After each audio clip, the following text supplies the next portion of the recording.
അന്ന് അപ്പൻ എന്റെ കണ്ണുകളിൽ കണ്ട ആ നിയോഗം എന്താണെന്ന് എനിക്കിപ്പോൾ മനസ്സിലാവുന്നുണ്ട്.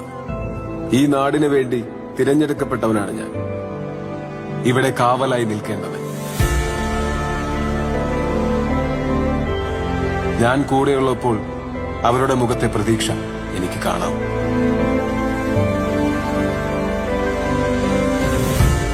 എല്ലാം ഇവിടെ അവസാനിച്ചു എന്ന് ഞാൻ കരുതുന്നില്ല.